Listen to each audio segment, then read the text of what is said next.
진노 중에도 은혜를 기대하다 하라라는 제목을 가지고 여러분들과 함께 말씀을 나누고자 합니다. 하나님께 거하는 삶을 삽시다. 이사야 강의 21번째 시간입니다.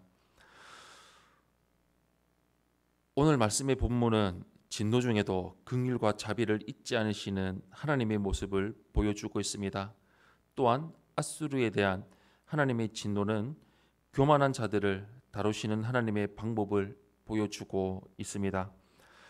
먼저 첫 번째로 20절에서 23절의 말씀을 보시면 하나님께 돌아올 남은 자들을 볼 수가 있습니다. 20절에서 23절 말씀 우리 한 목소리로 합독하겠습니다. 시작.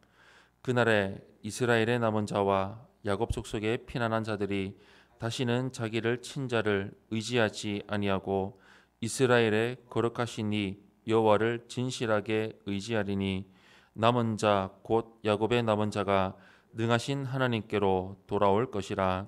이스라엘이여 내 백성이 바다의 모래 같을지라도 남은 자만 돌아오리니 넘치는 공의로 파멸이 작정되었음이라. 이미 작정된 파멸을 주 만군의 여호와께서 온 세계 중에 끝까지 행하시리라. 아멘.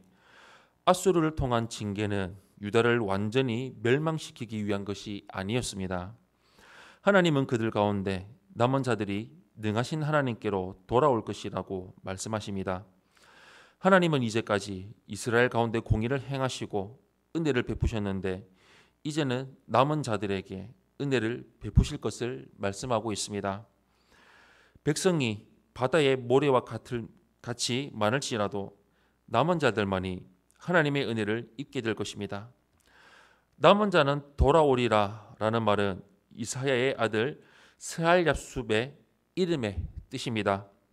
하나님의 긍휼과 은혜는 이스라엘과 유다의 남은 자들을 반드시 돌아오게 하실 것입니다. 두 번째로 24절에서 27절의 말씀을 보시면 앗수르의 패배와 유다의 구원을 볼 수가 있습니다. 24절에서 27절 말씀 우리 한 목소리로 합독하겠습니다. 시작.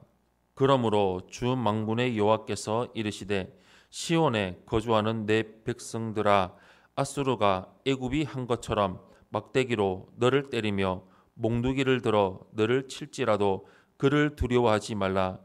내가 오래지 아니하여 내게는 분을 그치고 그들은 내 진노로 멸하리라 하시도다.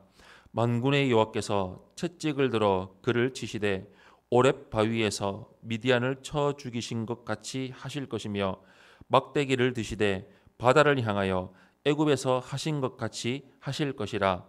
그날에 그의 무거운 짐이 내 어깨에서 떠나고 그의 멍에가 내 목에서 벗어지되 기름진 까닭에 멍에가 부러지리라. 아멘. 시온에 거주하는 백성을 향해서 앗수르를 두려워하지 말라는 메시지가 선포되고 있습니다. 하나님은 애굽이 이스라엘에게 했던 것처럼 앗수르가 막대기로 때리며 몽둥이를 들어 칠지라도 두려워하지 말라고 말씀하고 있습니다. 고통과 희생이 뒤따르겠지만 두려워하지 않을 수 있는 이유는 머지않아 하나님이 유다를 향한 분노를 거두시고 앗수르에게 진노를 바라셔서 그들을 치실 것이기 때문입니다. 하나님이 앗수르를 향해 바라시는 진노는 마치 기드온이 미디안과 싸울 때 오렙 바위에서 그들의 지도자들을 죽인 때와 같을 것이며 이스라엘 민족을 추격하는 애굽의 군대가 홍해에서 몰살당한 때와 같을 것입니다. 하나님이 앗수르를 향해 진노를 쏟아부으시는 날이 이르게 되면 유다를 누르고 있던 무거운 짐이 사라질 것이고 그들이 메고 있던 멍에가 목에서 벗겨지게 될 것입니다. 마지막 세 번째로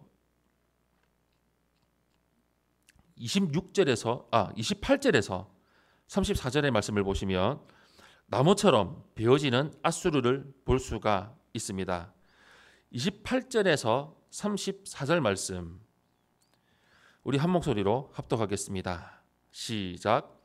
그가 아야세에 이르러 미그론을 지나 믹마스에 그의 장비를 두고 산을 넘어 게바에서 유숙하며 라마는 떨고 사울의 기브아는 도망가도다. 딸 갈리마 큰 소리로 외칠지어다. 라이사야 자세히 들을지어다. 가련하다 너 아나도시여. 만매 나는 피난하여 게빔 주민은 도망가도다. 아직 이날에 그가 노베서 쉬고 딸 시온산 곧 예루살렘 산을 향하여 그 손을 흔들리로다.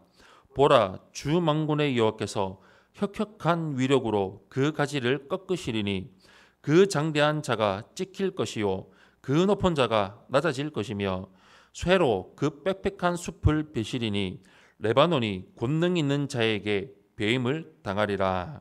아멘.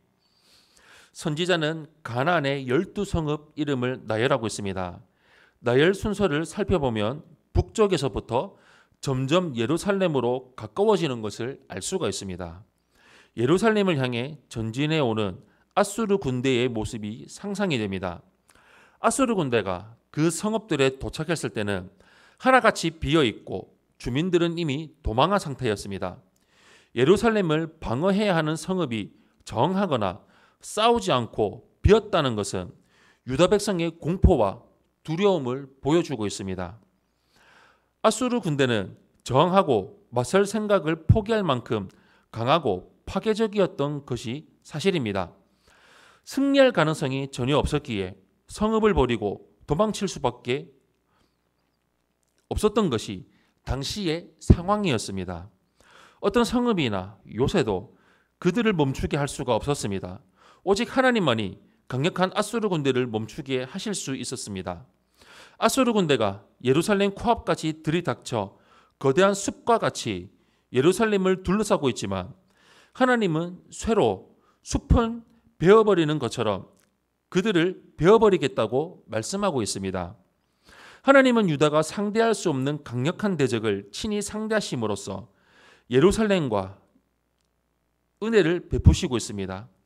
하나님의 백성은 그 은혜를 알기에 풍전등화와 같은 상황에 처했다 할지라도 결코 절망하지 않습니다. 사랑하는 성도 여러분, 하나님은 진노 중에도 당신의 백성을 향한 은혜를 거두지를 않으십니다. 상황과 때를 꺾지 않으시고 꺼져가는 심지도 끄지 않으시는 하나님의 긍휼은 남은 자들이 돌아오는 것으로 보여주고 있습니다. 그리고 강력한 대적 아수르 군대를 물리치시고 예루살렘을 구하시는 손길로 드러납니다. 이사야의 예언을 통해서 하나님의 마음을 알게 됩니다.